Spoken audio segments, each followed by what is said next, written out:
کہتے ہیں کہ ایک شخص نے اپنی بیوی کو مختلف مراحل میں 2 طلاق دے دی تھی. 4-5 سال کے بعد اختلاف ہوا تو اس نے غصہ کی حالت میں ایک اور طلاق دے دی. اب مسئلہ کیا ہوگا، اسے کیا کرنا چاہیے؟ دیکھیں، طلاق کوئی کھیل نہیں ہے. آج ہم نے طلاق کو کھیل بنا لیا ہوا، جس کی وجہ سے ہمارے مسائل پیدا ہو رہے ہیں مختلف طرح کے. اللہ کے نبی صلی اللہ علیہ وسلم کی حدیث ہے، ابغض الحلال الی اللہ الطلاق، حلال چیزوں میں سب سے ناپسندیدہ چیز طلاق ہے.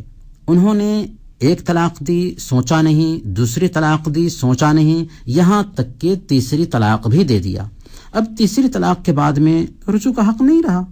اللہ تعالیٰ نے فرمایا فَإِن طَلَّقَهَا فَلَا تَحِلُّ لَهُ مِن بَعْدُ حَتَّى تَنكِحَ زَوْجًا غَيْرَهُ، کہ اگر تیسری طلاق بھی کوئی دے دیتا ہے تو اب اس سے وہ نکاح نہیں کر سکتا یہاں تک کہ اس کی کسی دوسرے سے شادی ہو.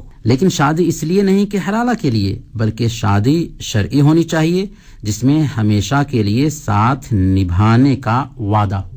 لہذا صورت مسئلہ میں چونکہ غصہ کی حالت میں طلاق دی گئی ہے، ظاہر ہے کہ غصہ کی نوعیت کیا تھی. کیا اس حالت میں وہ سمجھ رہا تھا کہ واقعی جو لفظ استعمال کر رہا ہے وہ صحیح ہے؟ اسی طرح سے کیا وہ حواس پر قابو رکھتا تھا؟ یہ سارا ایسا مسئلہ ہے کہ جس کا تعلق قضا سے بھی آتا ہے. اس لیے طرفین کا کسی خاص شرعی ادارے سے رجوع کرنا ضروری ہے. ان سے رجوع کریں گے تو صحیح طریقے سے ان کے مسئلے پہ غور کیا جائے گا، اس کے اندر بہتری ہے. محترم سامعین، ہمارا وقت ہوا چاہتا ہے.